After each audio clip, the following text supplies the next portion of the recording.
But sometimes quitters win. You got to know when to leave the relationship, leave the job, leave the party, leave situations that no longer benefit you. Be confident, be bold, be authentic, but don't forget to take action. This is Ordinary to Badass, where our stories empower women to step into the spotlight of their own lives and pursue what they're truly passionate about. It's time to step into the arena and become more than just extraordinary. It's time to become a badass with your host, Marie Sonneman. Welcome to Ordinary to Badass. Welcome to Ordinary to Badass, episode number 386. In this episode, we're going to talk about mindset breakthroughs and confidence without apology. We're talking letting go of the roles that no longer serve you, leading without shrinking, and training your inner voice to stop dragging you down. You'll hear why sometimes quitters win, and what this really means and how to know if it's time to walk. How Doris balances high expectations with high morale. Yes, you can be kind and respected. Why training your inner voice might be the most underrated leadership skill of them all.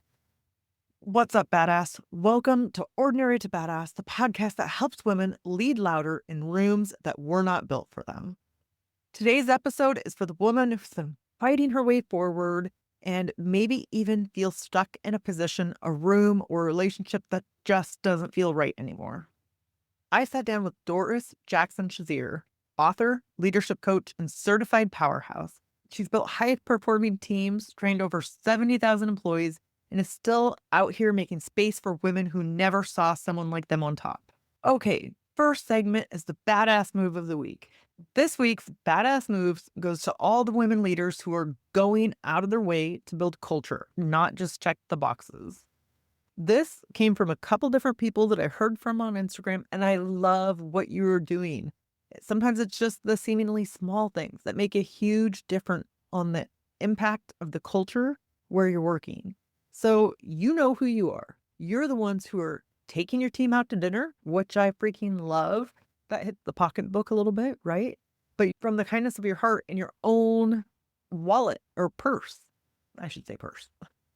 You're taking your team out to dinner. And I love that. Showing them that camaraderie matters. They matter. Hosting challenges. I heard from someone that said they were hosting challenges and then someone wins an award. And that's like shouting people out for the good work that they're doing. These things matter. Someone else told me they brought in a popcorn machine. And so, yeah, really, they brought in a popcorn machine. And these little things kind of help bring people together, make people want to be a part of the workplace environment. And you know what? I got to be honest, a lot of guys aren't doing this. And that's okay. But that's where we shine. We shine to do the things that other people might be afraid will look stupid or look weird or they don't want to look dumb or feel stupid. You do the little things and it helps make a big impact. So if you want to do one of those little things, you want to bring in a meal for your team, buy pizza. I've done pizza, done roundtables a million times. That is real leadership. Because when you lead with thoughtfulness, you create loyalty that a spreadsheet can't measure. And also a good eval, right? You can give a good eval, but if you're constantly reinforcing things to your team that they matter, that being a team and creating a culture of your own matters, that's what makes the difference. Okay, the next segment from the inbox. This week's question I get all the time, and it's a good one. How can I build trust with my team when I'm new in a role? Oh, yes, I feel this one. I can tell you I've been there. Here's the thing. You don't build trust by coming in hot with a new game plan. You build trust by listening. So when you're new in a role, talk to your new team. Talk to them about their processes, what they do, and why they do it. Consider observing for a few months without making sweeping changes. Nobody feels good when you just come in and make changes, right? Get to know the lay of the land. What can you expect from them? Then consider having one-on-one conversations with each person that you supervise. Learn what they think is working and what isn't working. And here's the kicker. Ask more than you answer. That's how trust is built. Honestly, I need to do a whole podcast episode on this. Maybe that'll be next week. Welcome to Ordinary to Badass. Whether you're ordinary or badass, I'm so glad you're here. Today's guest is Doris Jackson-Shazier. Doris, thank you so much for being here. Excited to have you on the show. Well, thank you, Marie, for the opportunity. I'm excited as well. So before we go any further, I've got to ask you, do you consider yourself ordinary or badass? Definitely think I'm 100% badass. I love it. Have you always? I, for the most part, yes. I've been a person that I'm a natural disruptor and challenger. And so I've already always been on the badass side of things. What do you think contributed to that? Well, really, I grew up inner city Miami. So grew up in a really rough environment, really required me to be highly confident, um, be very assertive, um, be able to really just be tenacious in nature. Just always had to be tenacious my whole life. A professional overcomer is sometimes how I refer to it. And so, yeah, I've always kind of been on the badass side of things, even as a child growing up. I love it. And it makes me so happy when people just like embrace it and own it. So good. Yeah, I mean, sometimes you got to play the cards you dealt. Yes, exactly. So will you tell us a little bit about yourself? Yeah. So again, I grew up in Miami, very inner city. I made the big bold decision at about 14 years old that I didn't want to go to the neighborhood school, the school that everyone was going to. And so I decided wake up every morning at 5:30 to take not only the bus, but the Metro Rail, which is the train system, and walk every day to school. So 5:30 in the morning, early mornings, to go to the school in Coral Gables. And so this was the bougie, ritzy University of Miami area, but what it did was it gave me so much exposure outside of that inner city neighborhood that I grew up in. And so I grew up there. I find myself full scholarship, first person to graduate high school in my family, first person to attend college in my family. I went to the Florida State University, and I became a mother while in college. And so I have this journey, and I've actually written a book about this journey where I went from being a confused 19-year-old college student to raising a 19-year-old college graduate while climbing the ladder in corporate America. So that's a little bit about me. Also, I love to share. I am a wife to my college sweetheart. We've been together now almost 22 years, and I'm a mom to 4. And so I have an interesting parenting experience right now. I literally have a college graduate, a senior in high school, a 6th grader, and a kindergartner. You have kids of all ages at the same time. And so it gets really interesting. Nice. And then what led into getting into leadership coaching? And so for my whole professional career, I've been in management. I got my first management position more than 20 years ago. And so I became somewhat of what I would say an expert on building high performing teams and really finding that balance between high accountability and high morale. So, how do you have high expectations and standards, but great relationships with people? And so when I decided to leave corporate America, I didn't want to work in the infrastructure, but I definitely wanted to support the infrastructure. And so I do that through my leadership coaching and consulting business. So I want to go back a little bit. You talked about getting up and going to school at 5:30 in the morning every day. What gave you the courage or gave you the motivation to do that? I would say, again, the neighborhood that I grew up in definitely was a motivator. I knew that I didn't want that for my life. Um, I am a big proponent for grassroots organizations that really pour into teens and young adults because I was a part of a foundation and they took us on a trip, and the trip was to Atlanta. I was about 13 years old, and I remember it being the first environment I had been in where people who looked like me were driving fancy cars, and we were passing these big homes and their clothes. And I remember saying, I want to live like that. When I grow up, I'm not gonna live in this same apartment complex. I had neighbors where, you know, they were born there and their parents were born there. in that neighborhood, and I know I didn't want that for me, and so I was taught that education was the way out, and so it was important for me to go to the school where I felt like I could get a great education that would lead me to the next level, and that's how it played out. I was able to get a full scholarship to college based off of my academics in that high school. I think that's so powerful. The idea of seeing people that look like you doing like the things that you want to do or having the things that you want to have. And I think in leadership, especially, it's so important to like, I'm an advocate for women in this sense. And Yeah. because it's like, it's so important for women to start advancing so then other women can see them and then see themselves in them and then want to go for the same thing. Have you seen that at all? Of course, like, representation matters. The company that I previously worked for, again, it was a restaurant retail industry, and I didn't see a lot of Black women in leadership positions. So although they were telling me, "Man, you would be great, you would move up," I'm like, "Yeah, but I haven't seen anybody do it. So how do I know you're just not, feeding me stuff?" And then I remember when I walked into the room and I met a Black woman who held a district level position. And I remember looking at her, and just in seeing her, it made it possible. It was like, "Oh my god, she's doing it. Okay, like, I really could do this," or "They really will honor that," or "They really will hire me." So representation definitely matters.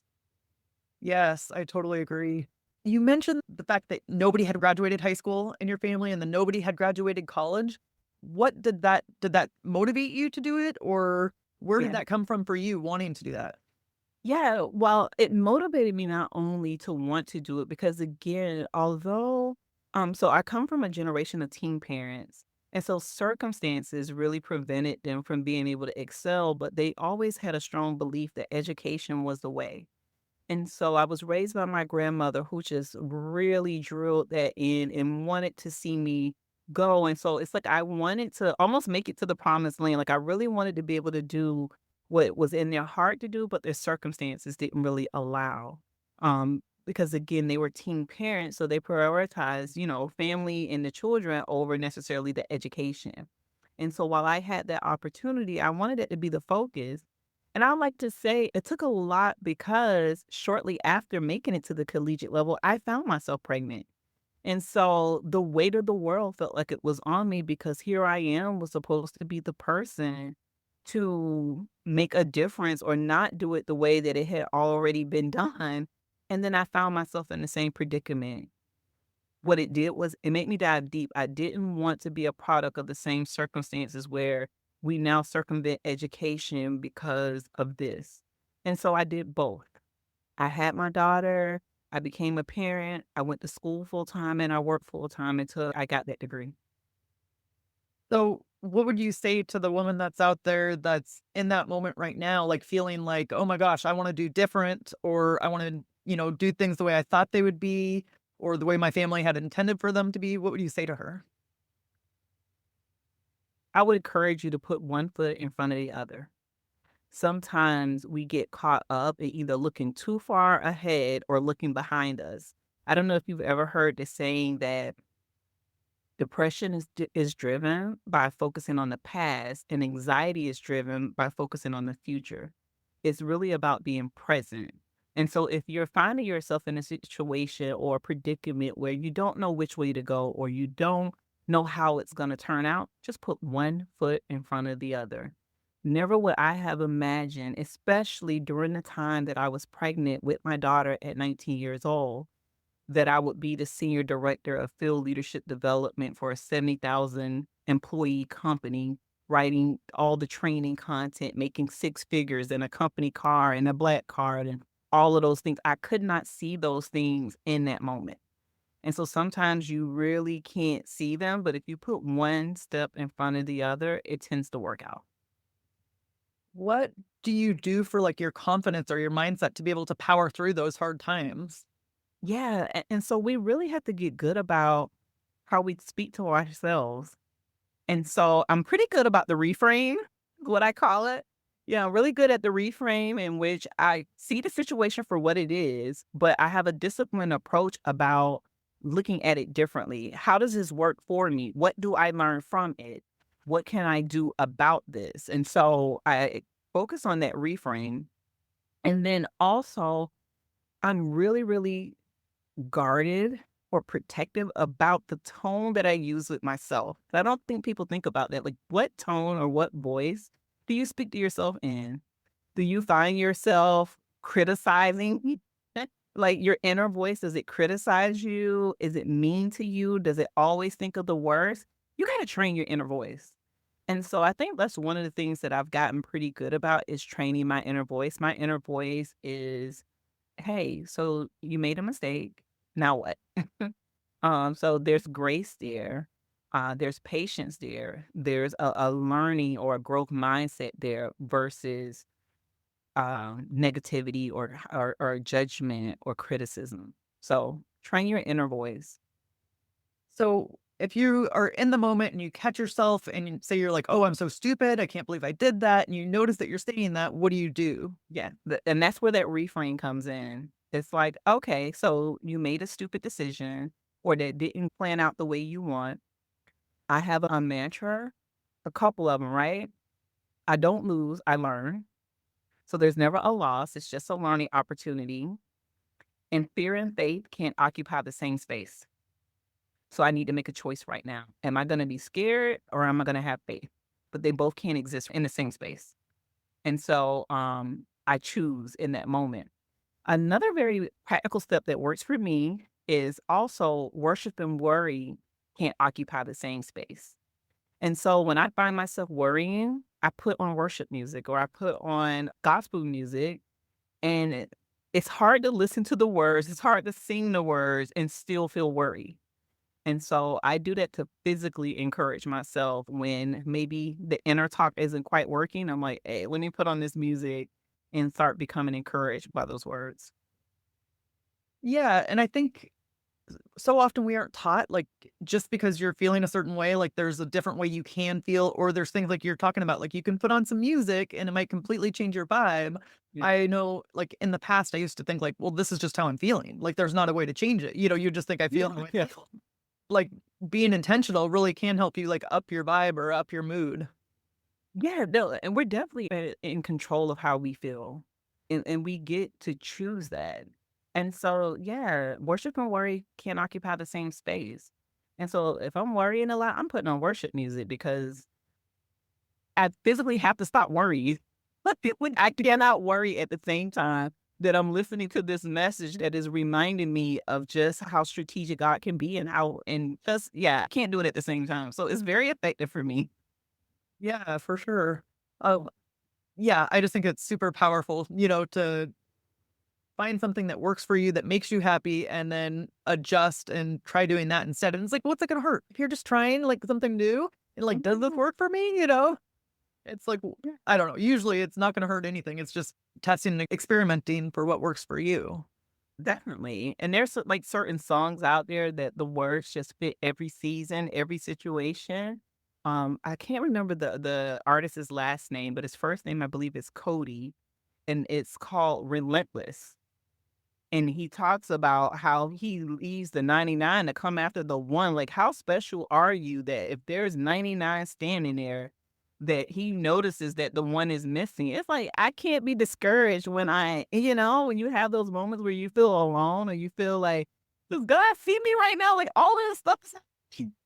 And then I put on that song and it's like, he leaves the 99 to find the one. I'm like, I'm the one. Yes, we just have to get out of our own way. Yeah, definitely. So shifting it a little bit and talking about leadership, what is something that your clients struggle with and how do you help them? Wow. The biggest thing that I'm finding right now is that people struggle with balancing accountability and morale. It's like, oh, I'm very firm, I'm very strict, but then they're not friendly. They feel like they have to have very distinct boundaries, that they can't socialize a certain way or they can't have a good relationship with people in order to be respected. And then on the opposite end of the spectrum, I have the uber friendly, no boundary, great relationships, wants to be liked all the time, and then don't understand why they don't have great productivity, or the job isn't getting done. And so one of the things I specialize is helping them to have both. Like you can have both, and helping them to strike the balance and what systems and processes do you put in place that help protect accountability, and then how do you build great relationships with others that the respect and the expectations are clear, but also they know they can have a good relationship with you. And so that's what I find a lot. I would tell you in particular when I'm dealing with my small business clients, the biggest challenge and struggle that I have there is because they're entrepreneurs, because they started the business, they've experienced a lot of success, it's hard for them to hear that they're the problem. And so they bring me in, they tell me nobody wants to work, everybody's lazy, it's everybody else. I come in, I do a needs assessment, I ask questions, I interview, and then I have to be the person to sit them down and let them know that their lack of leadership development or something that they're doing or haven't done is what's causing the problems that they experience. They don't tend to like that a lot. Right. It's kind of like parents, right? Like they say the kid's the problem, but a lot of times it's actually what the parents are doing. Yeah, and so yeah, so it's particularly happens with my small business owner clients, and so my conversion rate is really awkward with those clients because it's like they have me come in, and then I have to be the person to sit down and say, "You're the problem." Sometimes they don't wanna pay for that. Yeah. So those are some of the challenges, but really that balancing of accountability and morale is the biggest thing that I've seen more recently, how to professionally disagree or how to lead others who have, how to be inclusive with people that necessarily have polarizing views because of everything that's kind of going on in the world. They're like, how do I manage this person when we're on two different ends of how we think about it? Yeah. And how would you manage that person if you are wildly different from somebody and you guys seem to just keep butting heads? What would you say to that? Yeah, so what I've tried and there's different steps depending on to what degree is the environment contentious, but really I give them strategies and how to properly communicate to where they're not offending, how to seek to understand, how to listen without judgment. I teach them how to professionally disagree, and then also how to stay rooted in common ground. Because we're all different. We all have difference of opinions. We view things differently, but if we're working at the same place, then we have some things in common. And so how do you focus on the mission, the things that you guys have in common to help keep you guys in a grounded state? And so yeah, I give them strategies around that, but I also teach them it's okay to disagree. How do we disagree professionally? So how do you find that common ground though when you feel like it's like just such a wide divide? What's one step they can take to find a common ground? To listen. And I know that seems like overly simple, but most of the time what happens is somewhere in the conversation, they've stopped listening to each other. They assume they know everything. They are just highly protective of their own opinion.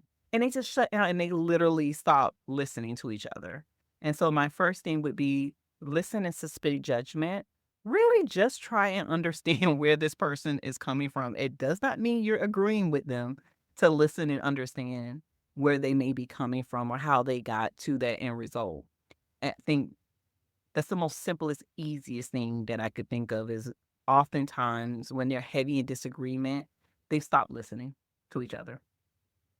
Yeah, and I would even say, like, asking questions, like, just being curious Yeah, get about the other curious. person Yeah. because it's, like, amazing, like, just asking questions, and people like to feel like they're listened to or, like, you wanna Everybody want hear to what feel they have to heard. say. Yeah, exactly, and so, like, just by being curious or asking questions, it seems to open up, more dialogue or make things a little bit better right there. It definitely does. When a person feels heard, even if you don't agree, they appreciate the fact that you listened. Yeah, Yeah. for sure. So, why why do you think people get into leadership? And sometimes I see people that are like, they're perfect leaders, but they just don't ever see themselves as a leader. Like, is there something you do to bridge the gap to help people see themselves as leaders? Most of the times I'm dealing with people who have positional leadership, right? So somebody has given them the title and they're owning this position that they have. If they don't necessarily see themselves as a leader, I mean, I'll be getting curious. I will want to understand why, where does that stem from? Um, how does that play out or show up in their current working environment? But that would definitely be something that I would sit down and again listen, get very curious, and really allow them to guide. Well, I would guide a process that allows them to come to realization in terms of, okay, so where is this mental barrier that's making you think that you aren't something? And where are they ruling themselves out instead of ruling themselves in? And so, yeah, that would definitely be one of those conversations or coaching sessions where I'm really seeking to understand where is that belief system rooted in? And then how do we step away from that? Yeah. And Yeah. so you mentioned you deal with positional leaders a lot. Is Yeah. there like common traits that you see in them to get to where they are? Um, eh, I mean, everybody has a different route into leadership. Some people are promoted because they're just there. Like they're the next person in line and Yeah. somehow the position was open, they're really good at their current role, and so someone assumes because they are good at their current role that they would be great at the next role, and then they've never trained them on how to extract performance from others or how to lead other people, but they gave them the position. And so I find people who often have had no formal leadership development training and now they're a leader. On the other end of that, I do a lot of coaching for executives, meaning they have long standing careers as leaders, but something is different. They're transitioning or they are having to rethink how they lead. And they're partnered with me sometimes by the company to help figure out what's happening with their leadership. But there's some level of gap there that we're trying to fill. So I meet different types of leaders. One of the things that most of them all have in common is they have a big sense of responsibility. So they feel this duty and responsibility to taking care of others or to leading others or developing their careers. But I would say that's probably the one commonality is they really, really have a big sense of responsibility as it relate and it goes from not even work, but at home. They feel the same way, they feel burdened by a lot of things that they're responsible for, but some of their gaps are wide ranged. Yeah. So let's end with a tip to encourage women who are in the arena fighting for the life that they want. Yeah, in the arena, fighting for the life that they want. Ooh, first of all, and this is gonna sound counterproductive at first, but my first tip is sometimes quitters do win. One of the things that I think that we've been taught in this culture is to never give up on anything. And then we find ourselves walking through the wrong doors and sitting in the room forever because we don't want to admit that we walked through the wrong door. Like sometimes, not all the time, but sometimes quitters win. You got to know when to leave the relationship, leave the job, leave the party, leave situations that no longer benefit you. And I think as women, sometimes we really look at it as we're losing, we're giving up, we're quitting. But I am here to tell you that quitters win. If you know when to leave something that is not serving you, you are actually winning, in spite of what the world may want you to believe. And if you're here currently and you are fighting for your life, number one, have you looked at quitting wrong? Please evaluate that because you may be in a situation that you walked through the wrong door and now you're fighting to stay somewhere you don't even belong.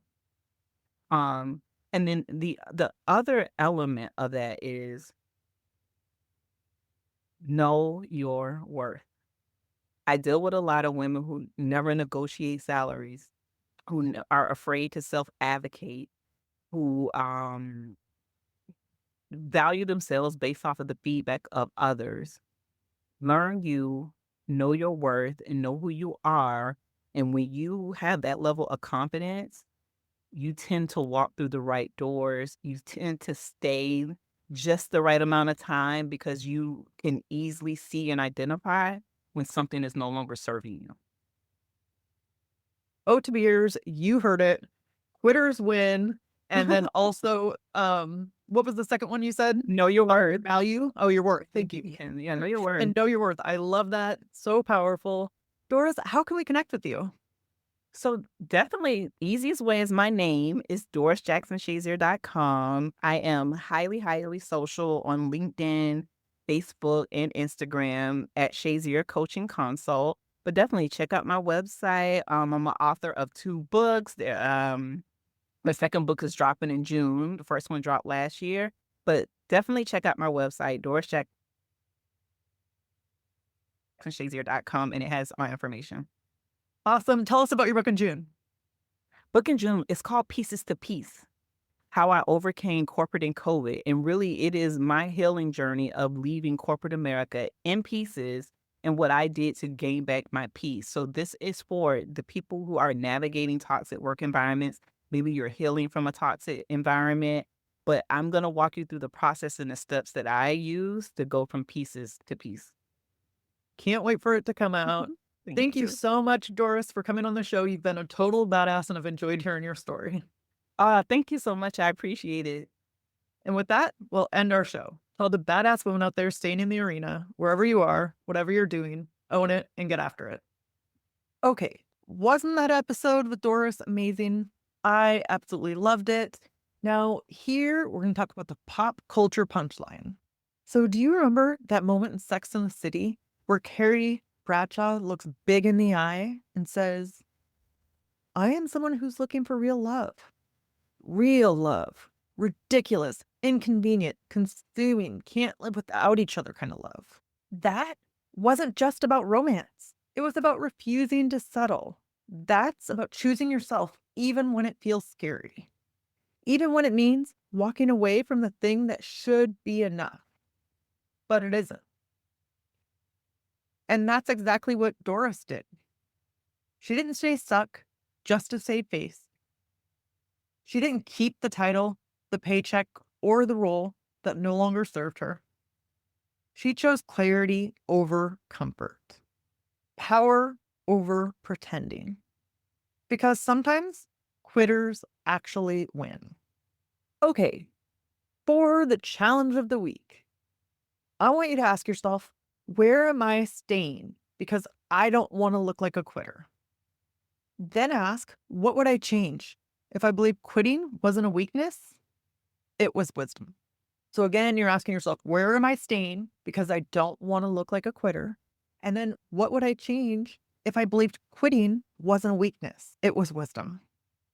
Okay, a mindset shift that I want you to consider this week. Leadership isn't about being the loudest. It's about being grounded enough to listen to yourself and to your people. Say it with me. I don't need permission to be powerful.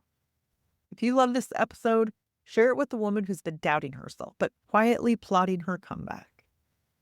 Because here, we don't wait for permission. We build the damn room. Keep showing up, keep speaking up, and never, ever shrink for a seat at the damn table. You were born a badass. Act like it. Now that you've listened to this episode of Ordinary to Badass, we want to hear from you. Go to our website, ordinarytobadass.com/podcast, and submit your own experience on how you took your life from ordinary to badass and get the chance to be on a future spotlight episode of the show. That's ordinarytobadass.com/podcast. While you're waiting for the next episode of the show, wipe off the sweat, dust off the dirt, and get back in the arena.